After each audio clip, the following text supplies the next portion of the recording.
Dalam satu hadis dikatakan orang yang lupa membaca sholawat berarti lupa jalan menuju surga.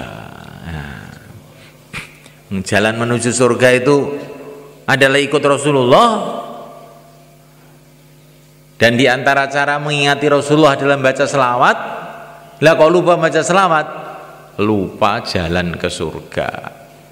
Perasaannya mau ke surga, lupa, tahu-tahu masuk mana? Wong jalannya lupa loh. Mau ke Madiun, tahu-tahu sampai Jakarta. Mau ke surga, tahu-tahu sampai. Nah, gara-gara lupa dengan Rasulullah. Jangan sampai lupa dengan Rasulullah itu. Makanya para ulama bulan Rabiul Awal bikin peringatan Maulid Nabi. Ini bagus, ini bagian dari perintah Allah nih. Fadzakirhum bi ayyamillah. Ingatkan mereka dengan sejarah pertolongan-pertolongan Allah. Tidak ada pertolongan Allah yang lebih besar melebihi datangnya Rasulullah sallallahu alaihi wasallam. Orang beriman tuh mendengar nama Nabi itu harus gembira begitu sama malaikat. Mendengar nama Nabi kok tidak gembira, itu sudah orang dungu, bodoh sama malaikat. Para sahabat dulu sakit keras mendengar nama Nabi, namanya tok disebut, ya Muhammad, langsung lari sembuh sama malaikat. Saking gembiranya mendengar nama Muhammad disebut itu. Iya, ini Sayyidina Abdullah bin Umar radhiyallahu taala anhu. Beliau sakit, kakinya kaku. Temannya mengatakan, sebut nama orang yang paling kamu cintai, ya Muhammad, langsung sembuh. Ini cintanya para sahabat kepada Rasulullah SAW. Seorang sahabat dalam sakaratul maut, beliau berteriak, ya Muhammad. Ini cintanya para sahabat pada Nabi itu, Masya Allah. Sudah merasuk sampai hatinya, pikirannya. Sampai diceritakan Sayyidina Abu Bakar itu bercermin menekan bahwa cermin itu nilon di bawah. Itu yang tampak di cermin itu bukan wajah dia, wajah Rasulullah. Karena pikirannya itu Rasulullah. Melihat cermin yang tampak Rasulullah, bukan tampak wajahnya sendiri. Saking cintanya kepada Rasul itu sudah masuk di otak dia, di hati dia, di mata dia.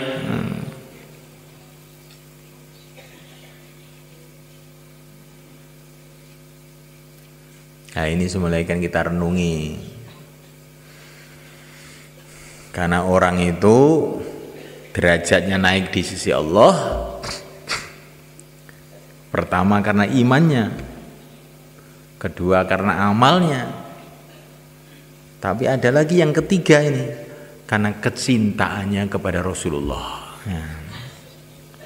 Walaupun amalannya lemah, tapi kalau cintanya kepada Rasul itu kuat, nanti derajatnya bisa melejit naik ke atas.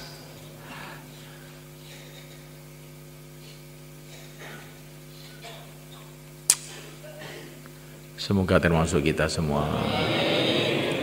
Cinta kepada Rasulullah,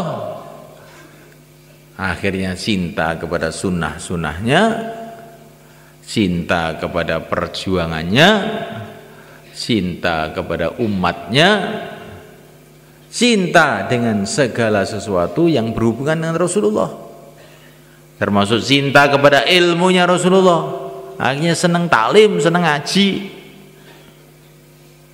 Ilmunya orang barat yang kepet kafir dipelajari siang malam, ilmunya Rasulullah enggak dipelajari. Ini adalah orang yang keliru. Ilmu-ilmu dunia dibangga-banggakan, ilmunya Rasulullah enggak dipelajari, orang yang rugi sebenarnya.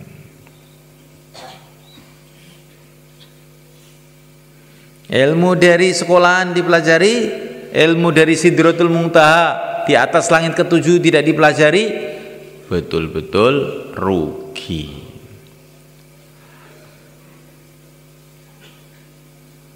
Ilmunya manusia biasa dipelajari, ilmunya orang yang luar biasa, utusan Allah tidak dipelajari, betul-betul rugi.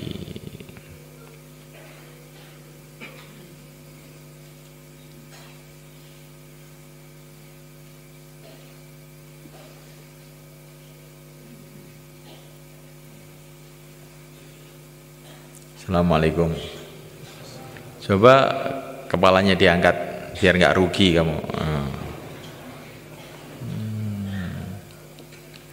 Nanti kalau kepalanya keberatan lagi ditarik lagi ya belakang itu. Tuh, depan kamu saya lihat tadi kok kepalanya kelihatannya keberatan. Diganti kacang hijau aja. Diganti kacang hijau biar ringan.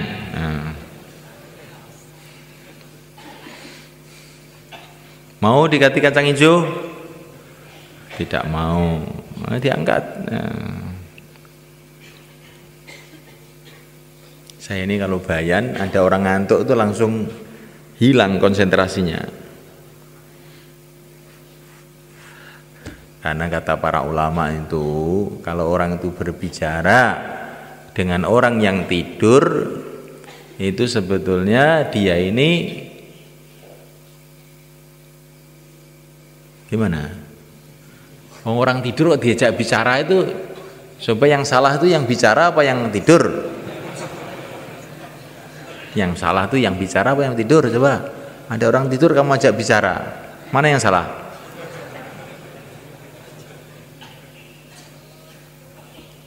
Nah, kelihatannya kok salah semua. Jadi semulaikan Allah SWT, inilah kewajiban kita yang kedua, mengingati Rasulullah, mengikuti Rasulullah.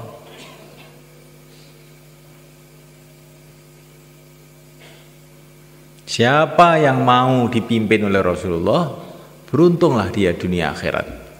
Kalau tidak mau dipimpin Rasulullah, oleh Allah akan diserahkan, ini sudah saya kasih pimpinan, sebaik-baiknya pimpinan, kok nggak mau dipimpin, maka oleh Allah akan diserahkan kepada pimpinan yang buruk, yang kejam, yang jahat, yaitu iblis laknatullah alaih. Jadi orang itu kalau nggak mau dipimpin Rasulullah, akhirnya dipimpin iblis.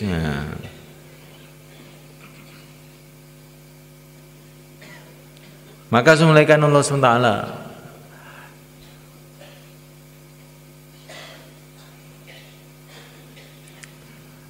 tidak ada jalan menuju ridha Allah SWT selain jalan yang ditunjukkan oleh Allah sendiri, yaitu jalan yang dibawa Rasulullah SAW. Dan Rasulullah telah menyampaikan jalan ini kepada sahabat-sahabat beliau. Dan para sahabat telah menyampaikan jalan ini kepada orang-orang setelahnya. Terus turun-temurun para ulama-ulama. Nah, ini sudah janji daripada Allah untuk nabinya. Tidak ada nabi lagi setelah baginda Muhammad Sallallahu Alaihi Wasallam. Tapi akan senantiasa ada di kalangan umat ini yang membawa ilmunya Nabi, perjuangannya Nabi terus akan ada, berganti-ganti, bergilir-gilir sampai kiamat. Yakhlufu hadzal ilma min kulli khalfin uduluhu. Akan senantiasa ada yang membawa ilmunya Nabi itu terus sampai kiamat. Jadi umat ini beda dengan umat-umat dulu. Umatnya Nabi Musa, ditinggal Nabi Musa, terus pada rusak semua. Sampai datang Nabi Isa, sampai datang Nabi-Nabi setelah itu baru diluruskan. Kalau umat ini nggak ada Nabi lagi, nggak ada Rasul lagi, tapi Allah senantiasa membangkitkan orang-orang untuk meluruskan umat ini. Maka dalam hadis-hadis itu sudah dijelaskan mulai kan, akan lahirnya Al-Imam Asy-Syafi'i, itu sudah ada hadisnya itu. di Hilyatul Auliya itu, karangannya Al-Hafidz Al-Asbihani, sudah ada ceritanya itu. Akan lahirnya Imam Malik, sudah ada ceritanya itu. Maksudnya supaya umat ini tidak kecewa. Wah, sudah nggak ada nabi lagi, nggak ada rasul lagi. Terus bagaimana? Oh, walaupun nggak ada nabi lagi, nggak ada rasul lagi, akan ada terus orang-orang yang menegakkan agama dan membawa ilmu agama ini turun temurun sampai kiamat. Semoga kita, anak cucu kita dipilih oleh Allah. Jadi ada terus itu. Kalau zaman dulu Nabi wafat, ganti Nabi lagi, Nabi wafat, ganti Nabi lagi. Kalau ini umat ini enggak, umat yang dia selalu bangkit. Jadi kalau kita enggak mau bangkit, bukan terus perjuangan umat ini mandek, enggak. Allah akan membangkitkan orang lain. Wa in tatawallau yastabdil qauman ghairakum tsumma la yakunu amsalakum. Kamu enggak mau, Allah akan gerakkan orang lain. Allah punya makhluk banyak. Maka kita ini mengamalkan agama, memperjuangkan agama itu dengan syukur. Allah pilih saya untuk mengamalkan agama. Jangan merasa berjasa, saya sudah berjasa mengamalkan agama. Jangan bilang begitu. Allah tidak perlu jasa siapa saja, Allah tidak perlu siapa saja. Kita ini dapat jasanya Allah, bukan kita berjasa kepada Allah. Yamunnuna 'alaika an aslamu qul la tamunnu 'alayya islamakum balillahu yamunnu 'alaikum. Nah, ada orang-orang yang merasa berjasa kepada Nabi karena mereka masuk Islam. Kamu jangan merasa berjasa, Allah lah yang telah berjasa kepada kamu. Kamu dikasih hidayah masuk Islam. Alhamdulillah. Jadi amal itu dengan syukur gitu semuanya kan. Jangan amal dengan melerut, cemberut, males. Nah, itu namanya itu tidak syukur. Nanti kalau kita ini amal dengan tidak syukur, bisa-bisa amalan kita ditolak. Tapi amal itu dengan syukur, dengan gembira, maka oleh Allah akan ditambah lagi, tambah lagi, tambah lagi. Insyaallah malaikat. Dakwah dengan syukur, gembira, nanti Allah akan tambah. Allah akan tambah barokahnya, Allah akan tambah temannya kalau syukur. Dapat satu teman disyukuri, Masya Allah. Dulu Nabi Nuh usaha dakwah 12 tahun kurang lebih baru dapat satu orang. Saya 2,5 jam sudah dapat banyak orang, maka disyukuri. Insyaallah malaikat. Oleh Allah akan tambah-tambah. Ibadah disyukuri. Sholat itu dengan syukur, dengan gembira. Masya Allah. Saya diizinkan oleh Allah untuk menghadap kepada Allah, gembira betul. Maka insya Allah sholat kita ini nilainya akan ditambah-tambah oleh Allah. Kita ini sekarang tiap hari sudah sholat, rasanya sudah pinter sholat, 2 menit selesai, ya pinter, udah apal semua. Tapi kalau kita ini melihat sholatnya orang-orang dulu, sholatnya para nabi, sholatnya para sahabat, sholatnya para wali-wali Allah, kita ini rasanya belum bisa sholat. Sayyidina Anas bin Malik radhiyallahu ta'ala anhu ini petani semuanya kan, dapat laporan dari pembantunya sawahnya kering, langsung Allahu Akbar. Bukan sawahnya kering terus langsung cari air, enggak, Allahu Akbar. Sholat 2 rakaat. Bagaimana? Sudah ada hujan? Belum. Sholat lagi, Allahu Akbar. Udah ada hujan? Belum, ini ada mendung dikit. Nah, Allahu Akbar. Udah ada hujan? Udah. Coba kamu lihat hujannya sampai mana. Oh, ternyata yang hujan sawah kita tok, yang lain-lain nggak ada hujan. Nah, itu sholatnya Sayyidina Anas. Sayyidina Anas ini termasuk pemudanya para sahabat. Ini beliau ini 10 tahun baru masuk Islam ya. Umur 10 tahun masuk Islam, kemudian khidmat di rumah Rasulullah SAW ya. Khidmatnya selama 10 tahun juga ya.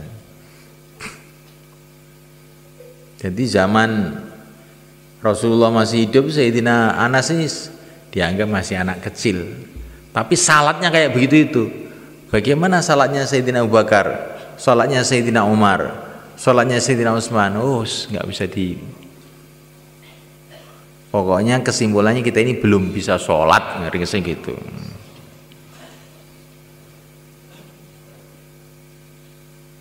Saya sejak kecil sholat kok belum bisa sholat gimana? Iya, sholat kalau diukur sholatnya sahabat, diukur sholatnya para orang-orang soleh dulu, ya kita ini belum bisa. Kalau diukur dengan anak TK, ya sudah pinter, kita ini guru TK, udah pinter, 2 menit selesai. Kita renungin malaikat. Dakwah saya itu sudah 4 bulan ya, pengalaman saya itu dakwah. Ya itu kalau diukur orang zaman sekarang yang tidur aja di rumah memang sudah pengalaman 4 bulan. Tapi kalau dihitung dengan Nabi Nuh yang 950 tahun, kelihatannya kok belum pengalaman kelihatannya gitu. Jadi malaikat Allah Ta'ala kita ini harus pikir tuh meningkat. Jangan sudah merasa puas. Orang itu kalau sudah merasa puas, ngantuan, itu tandanya puas. Iya, saya sudah tahu semua, nggak perlu dengar saya.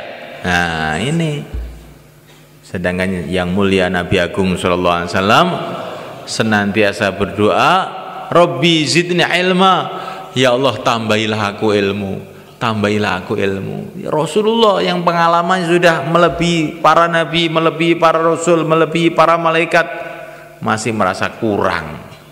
Lah kita ini lo taunya apa? Kok sudah merasa cukup sehingga ngantuk saja? Ya nggak semuanya kan? Ya.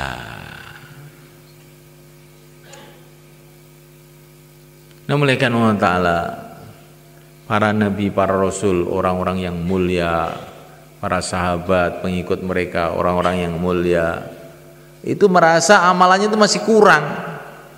Tapi kita perasaannya sudah cukup. Saya ini sudah banyak, pahala saya sudah banyak, saya sudah sholat saya sudah berapa tahun, puasa saya sudah berapa kali Ramadan, zakat saya sudah berapa ton itu ya. Nah, akhirat itu lo semalekan selama-lamanya. Kalaupun kamu tuh punya amalan bagaimanapun banyaknya, kalau kita ini memandang negeri akhirat, kalau kita ini memandang apa yang kita cari sebetulnya, yang kita cari itu adalah ridho Allah, yang kita cari itu surga Allah, kita akan malu dengan amalan kita ini. Ada orang dalam satu hadis mulai kan, ada orang ibadah terus menerus zaman dulu ini sebelum umat ini, ibadah terus menerus 500 tahun. Maka malaikat Jibril cerita kepada baginda Nabi, nanti orang ini sampai hari kiamat, belum ini tapi sudah diceritakan oleh malaikat Jibril kepada Nabi, nanti orang ini sampai hari kiamat dibangkitkan dari kubur, kemudian Allah berfirman, hambaku, silahkan masuk surga dengan rahmatku. Maka orang tadi, ya Allah, saya kan sudah ibadah 500 tahun, Masa saya ini dimasukkan surga hanya karena rahmatmu saja lah? Amalan saya ini apa nggak ada nilainya? Maka Allah, oh begitu. Hai para malaikat, hitung itu amalannya dia. Maka dihitung, amalannya 500 tahun, ternyata tidak cukup untuk membayar nikmat mata. Belum telinga ini, mata tok ini belum cukup. Loh, mata itu mahal sebenarnya kan. Kalau orang itu matanya rusak, buta, dia suruh bayar uang 1 miliar pun siap. Kalau punya loh ini, supaya matanya bisa melek lagi. Betul nggak malaikat? Oh, mata ini mahal. Gara-gara mata kita masih sehat aja kita nggak tahu. Coba kalau matanya udah redup dan kamu punya uang 1 miliar, bayar 1 miliar, mata kamu melek lagi, sehat lagi. Iya, saya siap. Kalau nggak siap, gara-gara nggak punya duit, nggak sehat. Nah itu ibadah 500 tahun, ternyata untuk membayar matanya saja nggak cukup. Maka Allah berfirman, ternyata ibadah kamu nggak cukup untuk bayar mata saja, telinga belum kamu bayar, yang lain-lain belum kamu bayar, sekarang silahkan masuk neraka.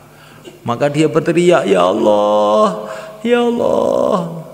ampuni saya ya Allah, masukkan kami ke surga dengan rahmatmu. Oh ya, silahkan masuk surga dengan rahmatmu. Kamu itu sebenarnya orang baik, tapi kok ada sombongnya kamu itu. Kurang lebihnya itu begitu. Jadi kita ini walaupun amal mamanya 500 tahun pun nggak ada apa-apanya dibanding yang ingin kita beli, yaitu surga Allah. Jangan merasa sudah cukup. Oh, nggak ada apa-apanya itu. Kita ini seperti orang mau beli mobil Mercedes baru, bawa uang 5 rupiah. Pergi ke toko mobil, saya punya uang 5 rupiah mau beli mobil baru Mercedes. Tapi memang tukang tokonya tadi yang menjaga toko orang baik, oh bagus, silakan. Sebetulnya Pak, uang 5 rupiah itu untuk beli lapnya saja tidak boleh. Masa? Iya. Tapi saya ini menghargai kamu, ya sudahlah, gratis, silahkan bawa pulang mobil. Lah surga itu seperti itu semuanya kan. Lah surga itu kerikilnya aja lebih mahal dari dunia seisinya. Kok kamu bayar 4 bulan itu apa ya. Kamu bayar dunia seisinya itu belum dapat kerikil 1 di surga. Itu kerikilnya, belum sungai-sungainya, belum istana-istananya, belum bidadari-bidadarinya, belum kedudukannya bersama wali-wali Allah. Oh, kok bisa merasa banyak itu bagaimana itu? Nah, malaikat Allah Ta'ala, kita amal itu dengan syukur, dengan gembira, dan kita merasa amal kita ini belum apa-apa dibandingkan yang kita cita-citakan. Untuk bikin jembatan itu di depan itu semuanya kan, dari sebelah timur ke sebelah barat itu ada jembatan itu beberapa ratus juta itu. Nah untuk bikin jembatan dari padang mahsyar menuju surga, siap berapa bayar? Untuk bikin jembatan dari padang mahsyar menuju surga, mau bayar berapa kamu? Jembatan terangkil saja ratusan juta. Jembatan menuju surga kok nggak mau bayar, itu bagaimana? Jadi semuanya Allah SWT, ini perbandingan ini maksudnya bukan mau membanding-bandingkan, tapi supaya kita ini ada semangat untuk meningkatkan usaha akhirat kita ini. Insyaallah malaikat. Hari berganti hari, bulan berganti bulan, tambah dekat kita kepada akhirat. Rasulullah sudah menunggu kita di sana. Ana faratukum alal haud, kata Nabi, saya tunggu kamu di telaga Kautsar. Nabi sudah menunggu kita, para sahabat menunggu kita, mbah-mbah kita menunggu kita. Orang itu kalau sudah ditunggu, bagaimana? Tidak merasa tenang, duduk tidak tenang, makan tidak tenang, tidur tidak tenang, karena merasa sudah ditunggu. Dan yang nunggu bukan biasa, yang nunggu Rasulullah sallallahu alaihi wasallam. Lah supaya kita ini bisa jumpa di sana bagaimana? Ikuti jalannya Rasulullah. Jalannya Rasulullah itu apa? Qul hadhihi sabili ad'u ila Allah. Jalannya Rasulullah adalah kita ceburkan diri kita ini dalam perjuangan dakwah. Insyaallah malaikat. Kalau kita ceburkan diri kita dalam perjuangan dakwah yang merupakan jalan hidupnya Rasulullah, insyaallah nanti bertahap-tahap, tambah hari tambah dekat dengan Rasulullah di sana. Insyaallah malaikat. Tapi kalau kita ini tidak mengambil jalannya Rasulullah, bagaimana kita akan bisa berjumpa sama Rasulullah malaikat? Wong jalannya lain-lain. Kita bisa jumpa Rasulullah, syarat utama jalannya harus sama. Jalannya apa? Qul hadhihi sabili ad'u ila Allah. Jalan hidupku adalah mendakwahkan agama Allah. Insyaallah malaikat. Maka bagaimana supaya kita bisa ngambil jalan ini? Langkah pertama, kita siapkan waktu 4 bulan untuk supaya membelokkan hidup kita ini ke jalannya Rasulullah ini. Insyaallah malaikat. Ini langkah pertama. Siapa yang hendak 4 bulan, silakan berdiri ke selatan. Monggo. Yang niatnya 40 hari sekarang ditingkatkan jadi 4 bulan. Silakan malaikat. Monggo, bismillah. Monggo. Yang niatnya 40 hari tingkatkan 4 bulan. Insya Allah kalau kita ini dalam amalan agama terus menerus selama 4 bulan, amalan agama itu akan tertanam mantep dalam hati sehingga mudah istiqomah sampai mati. Itulah kesuksesan. Itu maksudnya 4 bulan itu begitu, supaya ngamalkan agama ini betul-betul mantep istiqomah sampai mati. Langkah pertamanya 4 bulan. Silakan malaikat, monggo. Yang mau 4 bulan silakan berdiri ke selatan sana. Niko, wis bedo gerudukan niko. Ayo yang terus ngadeg soyo, monggo. Monggo. Insyaallah. Monggo. Teman-temannya itu. Teman-temannya. Nggih, Mbah. Saman kanca-kanca sampean niku. Kemudian yang 40 hari juga malaikat. Wah, nih semua sini bismillahirrahmanirrahim. Bismillahirrahmanirrahim 40 hari. Monggo. 40 hari, monggo. Alhamdulillah. Monggo. Silakan. Sekarang malaikat taskil persiapan, atau yang sudah siap sekarang ya malah bagus. Yang ada niat untuk bikin persiapan negeri jauh atau India, Pakistan, Bangladesh, silakan berdiri ke selatan, monggo. Persiapan negeri jauh India, Pakistan, Bangladesh, monggo. Insyaallah semuanya kan. Kita kumpul dengan daerahnya masing-masing, zonnya masing-masing. Kemudian kita merencanakan kapan mau 4 bulan, mau 40 hari dalam negeri. Termasuk kita akan membuat jamaah-jamaah jalan kaki. Selagi kita dalam persiapan, kita senantiasa akan dapat pahala perjuangan, mulai kan. Maka buat persiapan-persiapan. Jamaah Januari, Februari, Maret, April, Mei, Juni, begitu. Insyaallah, mulai kan. Sebelum kumpul dengan daerahnya masing-masing, sekarang 4455. Apa yang disampaikan tadi diulang-ulang coba. Nah, kamu yang ngantuk itu coba ulang-ulang itu. Itu kelihatan aja kamu, walaupun pakai kacamata kelihatan ngantuknya. Apa tadi yang kamu dengar? Diulang-ulang.